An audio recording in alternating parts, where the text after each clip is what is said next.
Bom dia a todos, queridos e queridas, companheiros e companheiras de jornada rumo à luz, rumo à ascensão espiritual e planetária. Tudo bem com vocês, meus queridos, minhas queridas? Então, hoje é domingo, dia 19 de novembro de 2023 e nós vamos juntos dar continuidade à nossa jornada de cura da criança interior, através dos ensinamentos de um curso em milagres.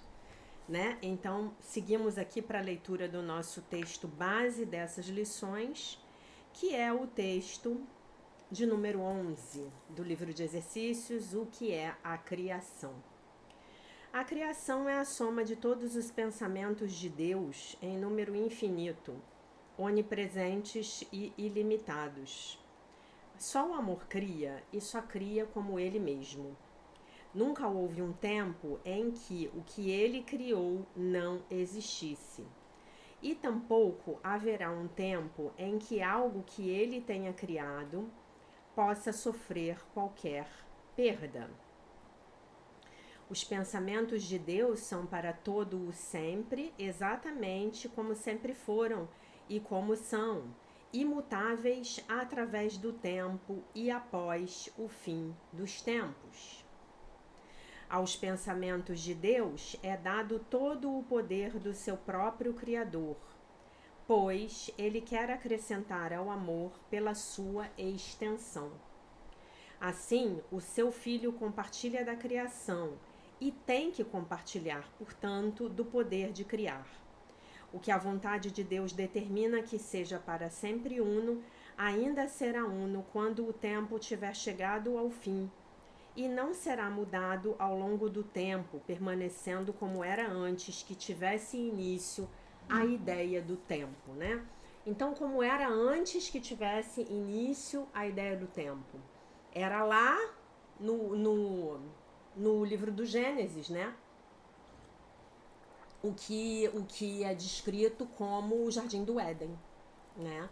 Então, antes de a gente cair nessa matrix, nesse metaverso, nessa percepção tridimensional, né, o tempo não existia. A vida era composta de um eterno agora, tá? A criação é o oposto de todas as ilusões, pois a criação é a verdade. A criação é o Filho Santo de Deus, pois na criação a sua vontade se completa em todos os aspectos, fazendo com que cada uma das partes esteja contida no todo.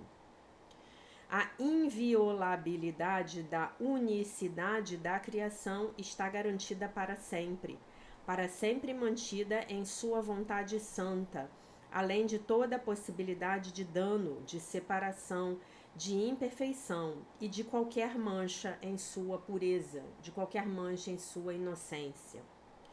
Nós somos a criação, nós, os filhos de Deus. Parecemos ser separados e inconscientes da nossa eterna unidade com Ele. Ele quem? O Pai. Entretanto, por trás de todas as nossas dúvidas, depois de todos os nossos medos, ainda há certeza, pois o amor permanece com todos os seus pensamentos e a sua segurança pertence a eles. A memória de Deus está em nossas mentes santas, que conhecem a sua unicidade e a unidade com o seu Criador. Que a nossa função seja apenas a de deixar que essa memória volte, apenas para que a vontade de Deus seja feita na terra, apenas para sermos restituídos à sanidade e para sermos apenas como Deus nos criou.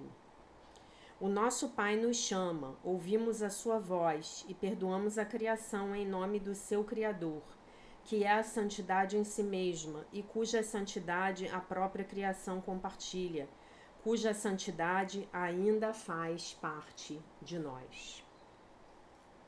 A lição do dia é uma lição muito bonita. Adoro essa lição. Faço o sacrifício do medo de bom grado. Eis o único sacrifício, entre aspas, que pedes ao teu amado filho.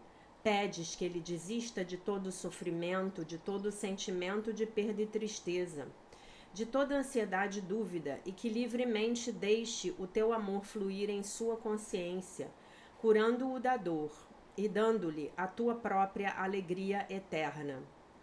Esse é o sacrifício, entre aspas, que me pedes e que eu faço de bom grado, e o único custo, entre aspas, do reestabelecimento da tua memória em mim para a salvação do mundo.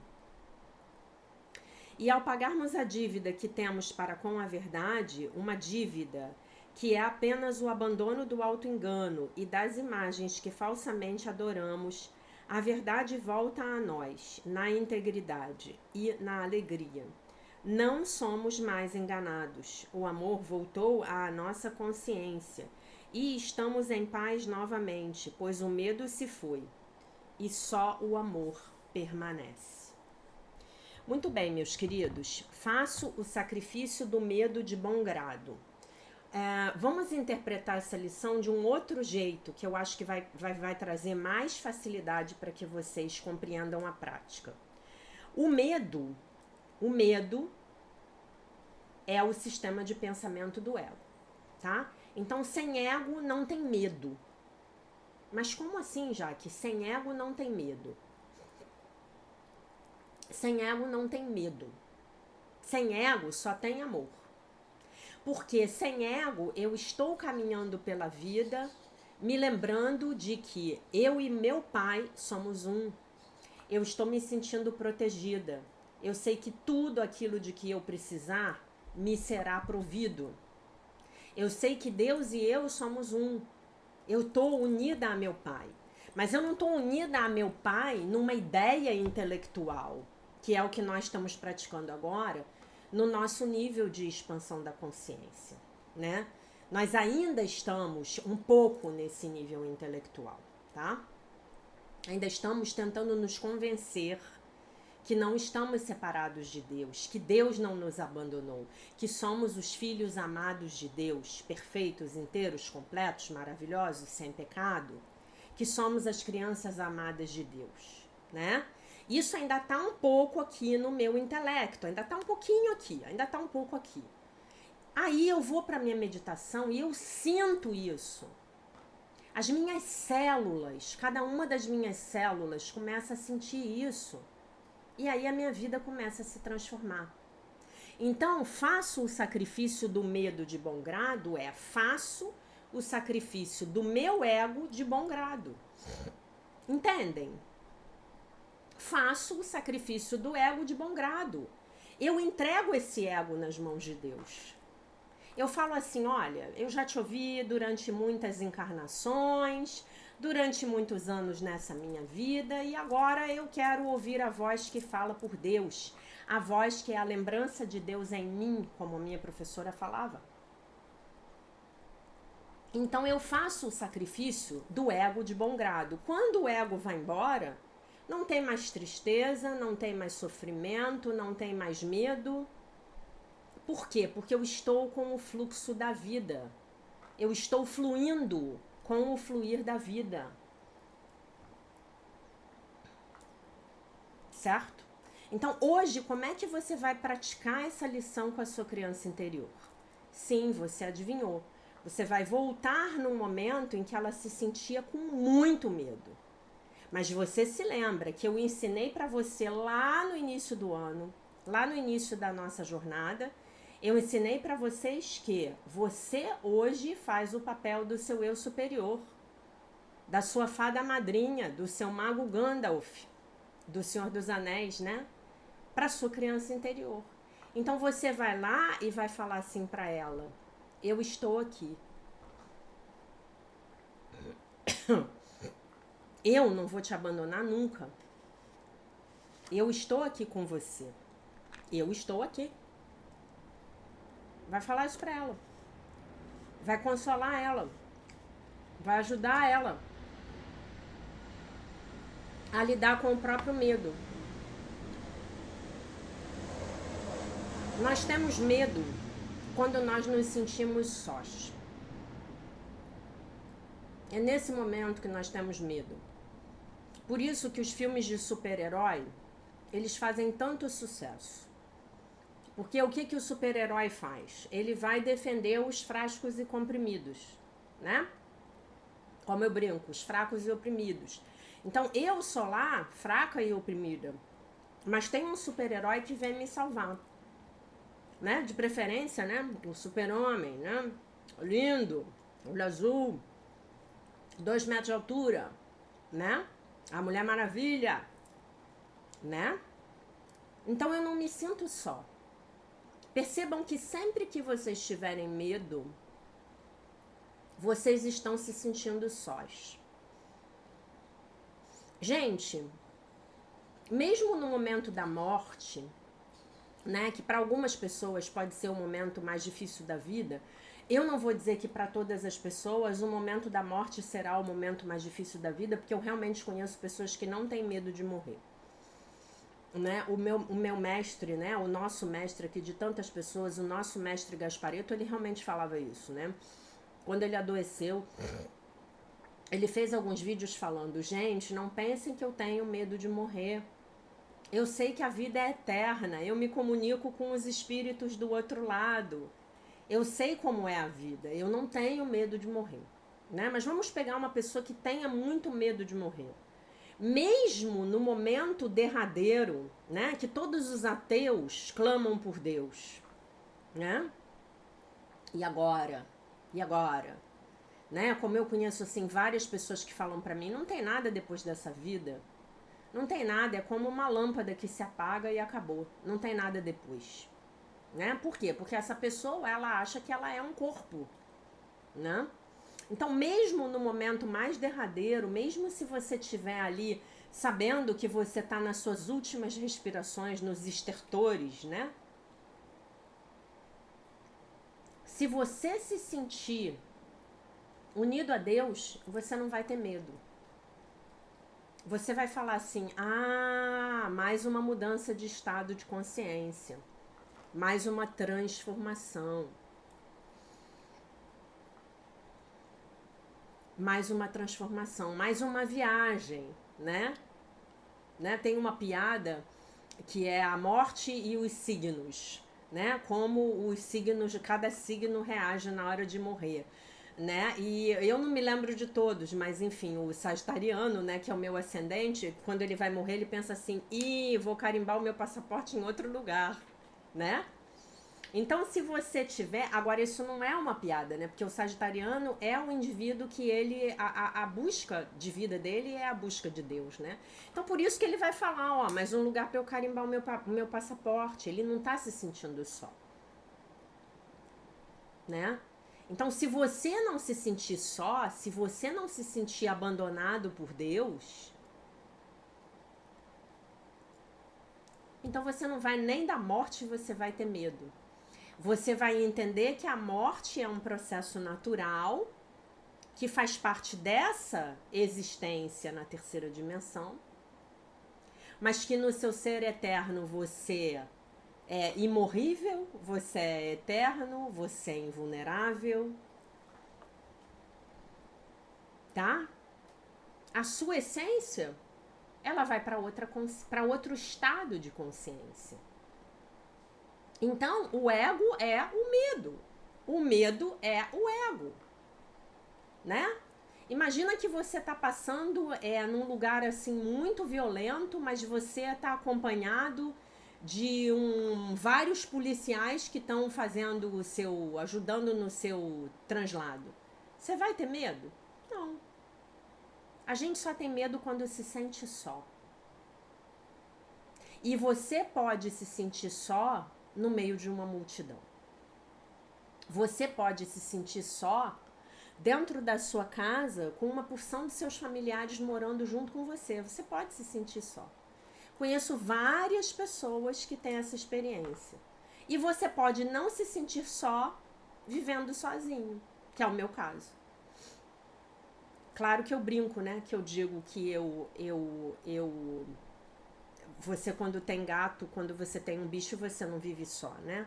Eu brinco, porque eu realmente acho isso, né? Você só tá vivendo com seres de outra espécie, mas eles estão sempre junto com você. Então, você não se sente só. Agora, isso, gente, nem sempre foi verdade pra mim, tá? Isso foi uma coisa que eu conquistei com muito treino, com muita dedicação. No momento em que você encontra Deus dentro de você, porque Deus só está dentro de você, não está em nenhum outro lugar, você não se sente mais só. Então você pode fazer o sacrifício do medo de bom grado. Então é essa mensagem que você vai levar para sua criança interior agora. Tá bom? É esse o treino que eu vou pedir para você fazer hoje. Se visualizar lá numa situação em que a sua criança interior estivesse com muito medo e você vai chegar lá e vai consolá-la, vai falar: não, não, não, não, não, eu estou aqui. Eu vim do futuro para te proteger, para te guiar, para estar com você, né? E eu já falei para vocês que o tempo é uma ilusão. Então o que que vai acontecer? Você efetivamente estará levando a sua presença e o seu consolo para aquela criança que está sofrendo lá naquele momento ainda congelada. Então você vai fazer uma cura no seu corpo emocional e você vai fazer uma cura nessa criança também. Porque o tempo é uma ilusão. Uma ilusão de percepção dos nossos 5 sentidos físicos que estão atrelados ao nosso sistema nervoso, que está acoplado nessa matrix, nesse metaverso. Tá?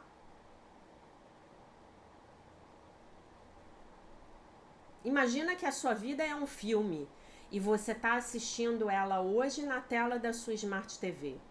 Se você quiser rever uma cena do filme, a cena do filme não acabou, né? Você pode voltar lá e assistir a cena novamente, anotar alguma coisa que você tenha gostado, enfim. Mas eu quero contar uma coisa para vocês que já era para eu ter contado e que vocês sabem, né? Vocês que me acompanham aqui no canal já há bastante tempo, e a maioria de vocês está nessa situação, vocês sabem que uma das minhas paixões é a aviação, né?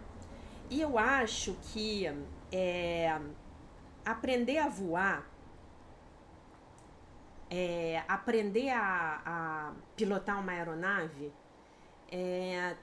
e voar mesmo, ter a experiência como passageiro, né? Eu nunca tive a alegria, o prazer de pilotar uma aeronave, né? Um dos meus melhores amigos, ele foi cadete da Força Aérea Brasileira, mas infelizmente ele não se formou. Ele fez a academia da Força Aérea lá em Pirassununga, né? E, enfim, eu acho que tem muitas semelhanças com a vida espiritual, né? Já falei para vocês daquela metáfora da máscara, né? Que cai dentro da aeronave se houver uma despressurização. Eu li essa metáfora há muitos anos atrás num livro de uma americana que eu gosto muito, que é a... Ai, gente, eu não vou lembrar o nome dela. Se eu lembrar, eu falo, né? E aí, eu não sei se foi ela que trouxe, enfim, já conhecia há muito tempo. Hoje está muito popular essa metáfora, né? E aí, eu sigo um rapaz no Instagram, que quem gosta de aviação deve conhecer, que é o Lito Souza. E ele tem um canal muito bacana sobre aviação no YouTube, chamado Aviões e Músicas. E ele fez um post essa semana com um vídeo de uma mulher, uma pilota, uma moça super jovem, linda. Quem quiser checar, vai lá no Instagram dele, que é Lito. Só Lito, Lito, tá? E uma pilota, uma moça linda, aparentando aqui ter uns 30 anos. Ela tá decolando um Airbus, um A320, se eu não estou enganada. É um avião comercial grande, né? Nesse avião aí devem caber um A380, olha só, o maior avião de passageiros do mundo. Nesse avião facilmente devem caber umas 400 pessoas, uns 400 passageiros. E aí o vídeo mostra ela dentro da cabine do avião, fazendo o avião decolar, né? E aí ele faz umas observações que eu achei muito legais. Ele fala assim, olha só, eu vou ler para vocês. Percebo os movimentos calmos e operacionais, percebo uma mudança no olhar, às vezes para fora, a maioria das vezes para os instrumentos e para as indicações do avião. O dia está lindo, mas não é necessário olhar para fora. Não faz diferença se você voa de dia ou de noite, com sol ou com chuva. Os olhares dela estão nos instrumentos. É sempre assim. Lembram que eu contei para vocês em julho do meu voo lá emocionante quando eu cheguei na Costa Rica, né? Que os pilotos não estavam nem aí para aquela tempestade, que eles só se concentravam nos instrumentos do avião. Então vocês já devem estar imaginando a analogia que eu quero fazer aqui, né? Gente, aprender um curso em milagres, estudar um curso em milagres, estudar esse ensinamento que não deixa de me surpreender dia nenhum, é basicamente como você pilotar um avião por instrumentos, né? Quando você pilota um avião por instrumentos, é o que ele falou, não importa se é de dia, não importa se é de noite, não importa se está havendo uma guerra do lado de fora. Se você ainda não assistiu a live sobre a guerra, por favor assista, né, de domingo passado. Ah, gente, hoje à noite tem live, se Deus quiser, mas eu acho que eu vou ter que começar às 20 horas, tá? Que eu tenho compromisso. Então não importa se está havendo uma guerra do lado de fora, se está havendo uma epidemia, não importa. Você tem que olhar para dentro.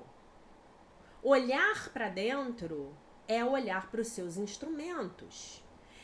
É olhar para o seu GPS divino, para o seu God Positioning System, né? Sistema de posicionamento de Deus.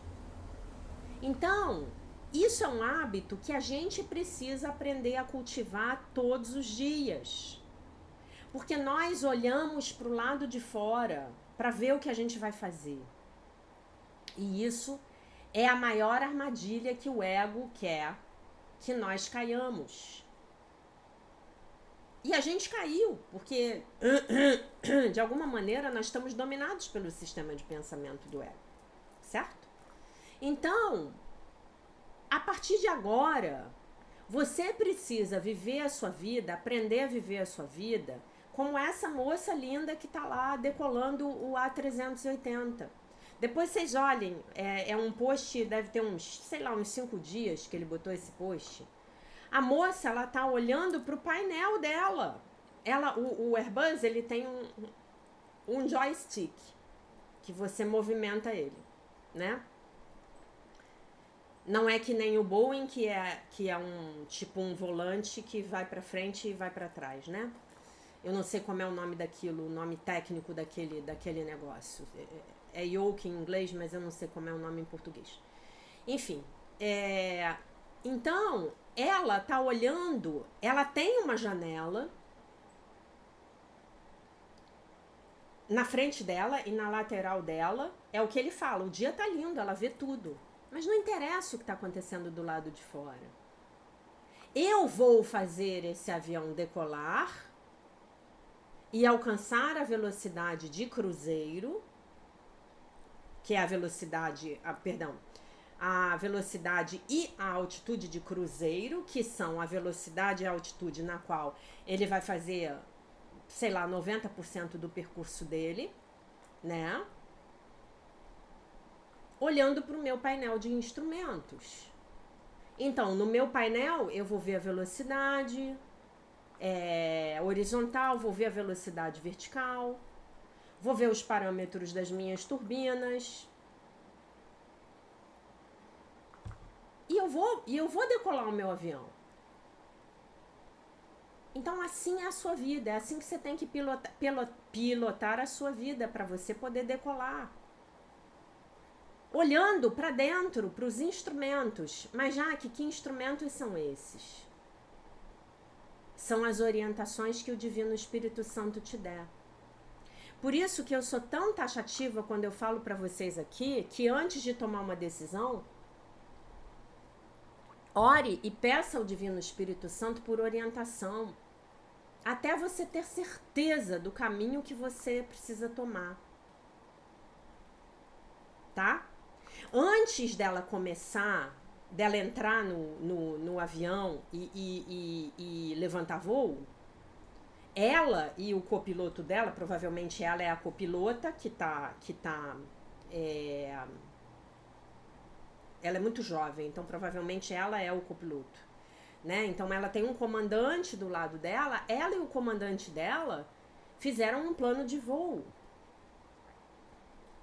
Eles sabem de onde eles estão saindo e para onde eles vão. Eles sabem quantas horas ou minutos essa viagem vai demorar. Eles sabem as condições atmosféricas que eles vão enfrentar antes. E a partir desse plano de voo, ela vai configurar os instrumentos dela para seguir a rota que ela precisa seguir para chegar no destino dela. E aí os instrumentos do avião vão falar tudo para ela. Gente, é tudo. O Airbus, então, é o tipo de aeronave mais automatizado, até onde eu sei, que se tem hoje. Entendeu? Ele praticamente voa sozinho, né? Então, é assim que a gente tem que viver a vida. Pedindo para Deus todos os dias: por favor, haja através de mim. Por favor, faça esse vídeo através de mim. Por favor, fale através de mim, ouça através de mim, decida por mim. Que seja feita a tua vontade e não a minha. No início, gente, esse processo é muito assustador. Mas se você continuar, você vai ver que, 1, funciona, 2, começa a ficar muito prazeroso e 3, é muito mais leve. É uma vida muito mais leve. Meu Deus, resolve isso pra mim, por favor. Né? Ontem eu estava com uma aluna e ela me contou a seguinte experiência. Não vou dizer o nome dela porque eu não pedi autorização. Ela falou que estava com uma dívida no imposto de renda. E que ela pagou, ela foi na Receita Federal, parcelou a dívida dela e começou a pagar as parcelas. E que chegou um momento em que as parcelas ficaram muito pesadas e ela parou de pagar. Só que ela foi conversar agora com a contadora dela e a contadora falou para ela: olha, você não tem como ficar numa situação numa situação errada com a Receita Federal. Você vai ter que ir lá e negociar a sua dívida de um jeito que seja possível você pagar. Aí ela ligou para a Receita e agendou com um técnico da Receita Federal que recebeu ela no escritório e falou para ela: então vamos lá, o que a senhora quer? Ah, eu quero acertar a minha vida com a Receita Federal, eu quero ver quanto eu estou devendo e como eu posso parcelar. E aí o homem entrou lá... Não, mas aí antes de ir, falta essa parte da história, né? Senão a história não tem sentido. E aí, o que acontece? Ela orou. E ela pediu ao Divino Espírito Santo para ajudá-la a resolver a situação. Então, o que ela fez? Ela se dispôs a... Lembram-se do anjo da disposição, que é o anjo que está com a gente no mês de novembro? Eu estou disposta a pagar a minha dívida e acertar a minha situação com a Receita Federal. Eu estou disposta a... Ela fez o primeiro movimento. Eu estou disposta. Quando ela chegou lá, o homem pegou o CPF dela, entrou no computador e falou para ela: não, a senhora não tem mais nenhuma dívida. Hã? Não, eu tenho sim, eu tinha que ter terminado de pagar, não terminei. Não, aí virou a tela do computador para ela e falou: olha, a senhora não tem nenhuma dívida, eu vou imprimir aqui um comprovante de que a senhora está quites com a Receita Federal. E aí ela me contou, muito feliz. E vocês sabem o que eu acho que aconteceu? E que foi o que eu falei para ela ontem? Eu acho que o que aconteceu foi o seguinte: ela tinha muitos créditos espirituais. Ela já ajudou muita gente. Ela já ajudou muita gente sem nem saber quem era. Quem eram as pessoas? Então, no momento em que ela pediu ajuda ao Divino Espírito Santo, é nisso que eu acredito. Vocês podem achar que eu sou maluca, não tem problema. No momento em que ela pede ajuda para o Divino Espírito Santo e fala, eu estou disposta a acertar a minha situação com a Receita Federal, o que o Espírito Santo faz? Ele pega lá os créditos bancários dela espirituais e paga a dívida para ela. Quando ela vai ver, não tem mais dívida. Vocês entenderam o que eu tô falando? Então, assim, lembrem-se do exemplo do avião. Pra gente que não é piloto, é muito bizarro você imaginar que você vai decolar com uma aeronave monstruosa de várias toneladas sem olhar para fora, sem ver o que você está fazendo. Mas o nome disso é fé. O nome disso é fé. O piloto entra dentro da aeronave e ele tem fé que aqueles instrumentos estão funcionando corretamente. E ele tem aquela pista virtual na frente dele. E ele decola. E o avião levanta voo. E se você tiver medo de voar, assista os vídeos do canal do Lito, tá? Que você vai perder o seu medo de voar. E se você tiver medo de voar, eu vou falar uma coisa pra você que eu falo pra todas as pessoas que eu conheço que tem medo de voar. Porque vocês sabem que eu amo voar. Né? E eu já tô aqui começando com a minha abstinência, porque meu último voo foi no final de outubro, né? Eu amo voar. Vou ter que comprar aí uma passagem para ir para São Paulo de avião, né? É o melhor que eu posso fazer, né? Então, se você tem medo de voar, eu vou dizer o que eu falo para os meus amigos. Aviões foram feitos para voar. A natureza deles é voar. E estatisticamente voar de avião é a forma de transporte mais segura que existe, tá? Muito bem. Dito isso, que eu achei muito importante dizer para vocês, a gente passa para a leitura do texto do dia 23, do dia 3/23, da Marianne Williamson, do livro Um Ano de Milagres, Devoções e Reflexões Diárias. Eu busco ser o melhor amigo que eu posso ser para aqueles que são os meus amigos. Quão frequentemente eu tomei por garantido o amor que me foi mostrado pelos meus amigos. Hoje eu sou lembrado que as nossas vidas mortais não são eternas e que as nossas amizades na Terra são nada mais do que dádivas efêmeras.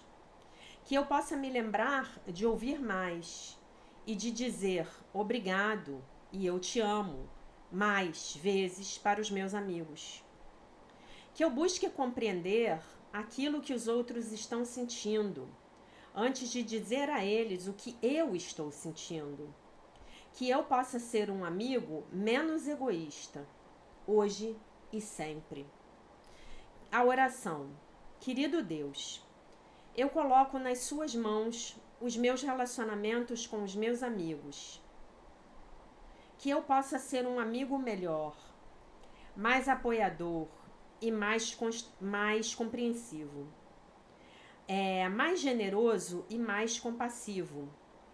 Para que então os meus relacionamentos possam cumprir o seu propósito e fazer de todos nós, eu e os meus amigos, seres inteiros. Amém. Gente, como é bom ter amizade, né? Como os amigos nos dão uma quantidade de amor que realmente é maravilhosa, né? Eu amo os meus amigos, verdadeiramente, tá? Muito bem. Deixa eu ver se eu tenho algum comentário aqui que eu queira ler para vocês. Eu acho que não.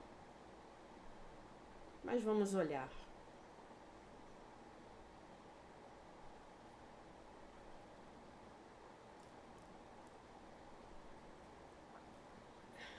Até tem, mas não vou ler agora.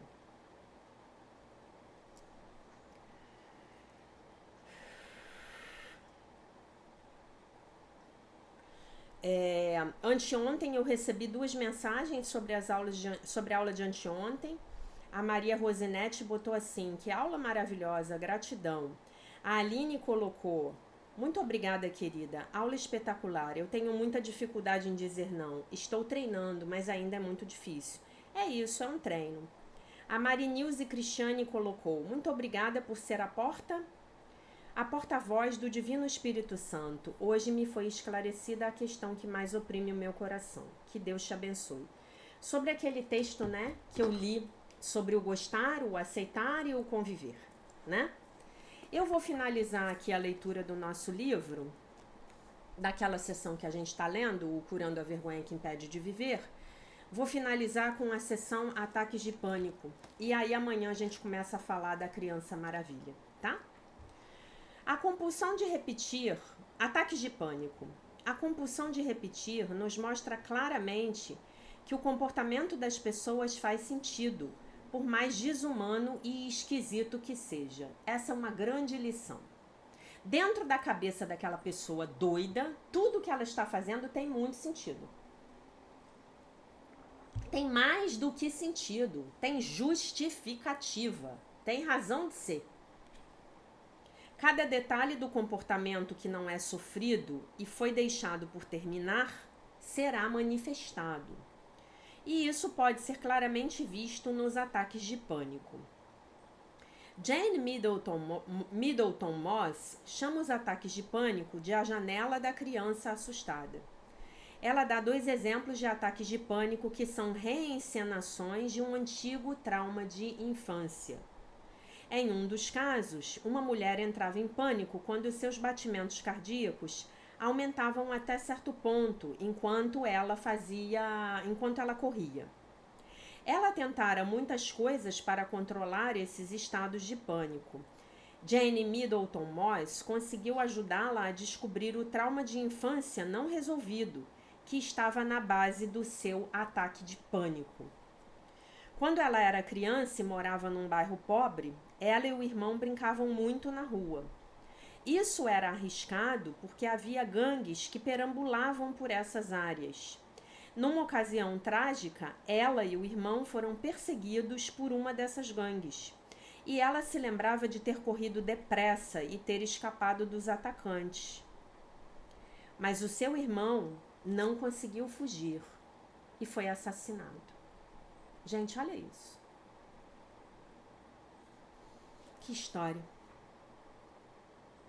O horror do passado e a dor não resolvidos eram acionados e reencenados sempre que ela atingia a mesma velocidade na corrida que alcançara quando correra para fugir da gangue.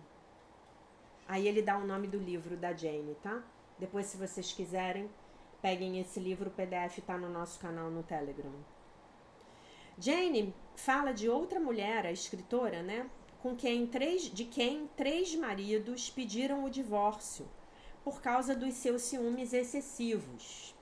Ela não era normalmente um tipo de pessoa ciumenta. Seus ataques ocorriam em ocasiões de separação.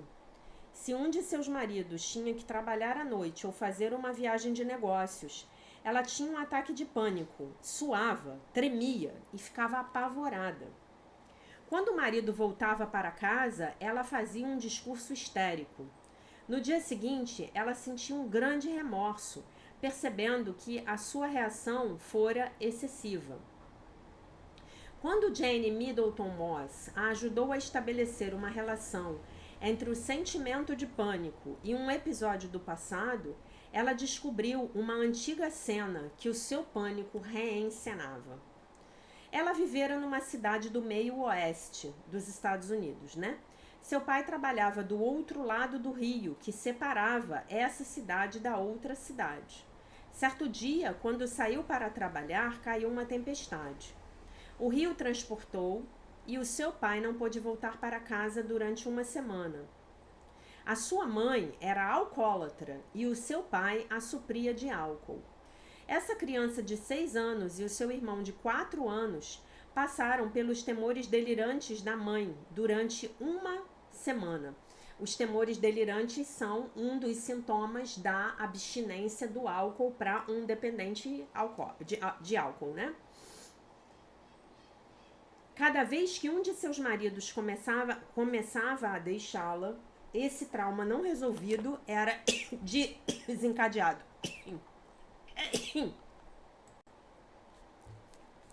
O trauma era desencadeado. Esta sessão lhe permitiu ver a extensão da vergonha internalizada, a sessão do livro, né? E o poder que ela tem de prejudicar a sua vida.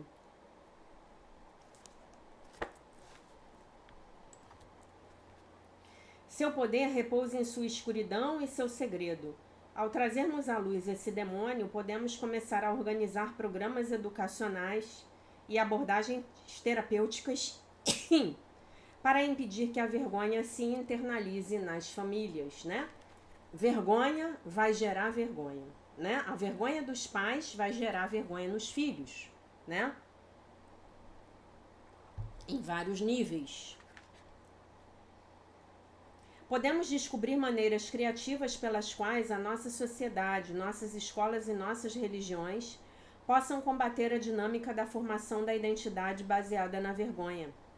Essa busca é crucial. Ela nos leva em direção a efetivamente descobrir uma maneira de evitar os vícios. Tá? E é isso, meus queridos. É isso. Hoje em dia tem uma corrente da psicologia, uma corrente mais moderna, que entende que todas as psicopatologias são, na verdade, estratégias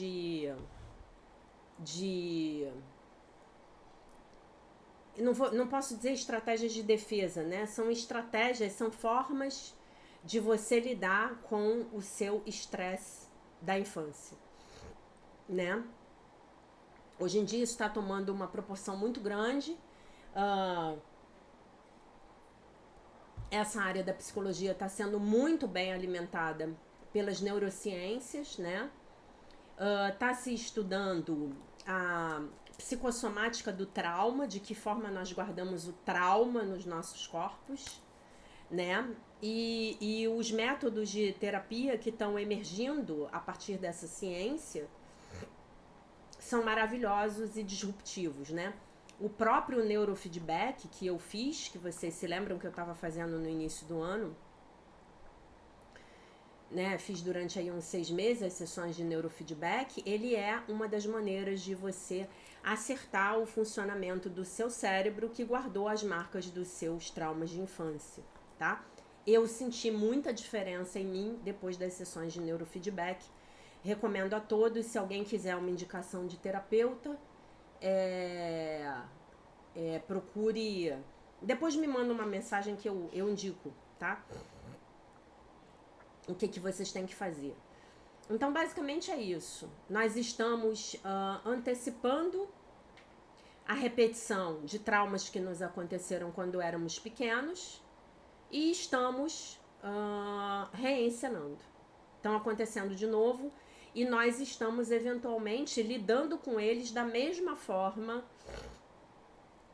ineficaz que lidamos quando éramos pequenos. Para isso que serve a psicoterapia. Para você poder resolver essas suas questões dentro de você, sem você precisar repeti-las, reencená-las do lado de fora.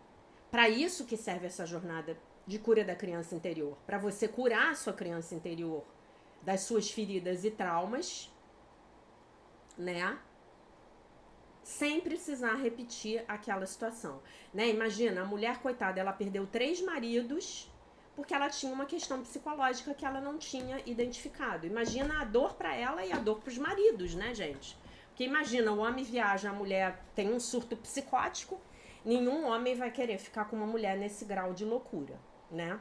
Essa que é a verdade, tá bom? Então, meus queridos, lembrando que hoje à noite, se Deus assim permitir, teremos live, mas provavelmente vamos começar às 8 horas. E a live de hoje vai ser a continuação da sessão que a gente estava no livro texto, do capítulo 3.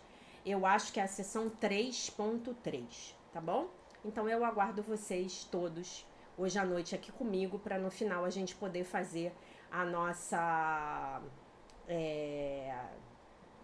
o nosso bate-papo, né? Responder as perguntas de vocês, tá bom? Então, essa era a mensagem para o dia de hoje. Deixo vocês com a paz de nosso Senhor Jesus Cristo, com um beijo imenso. E se Deus quiser, nós nos vemos novamente amanhã, hoje à noite. Bye, bye.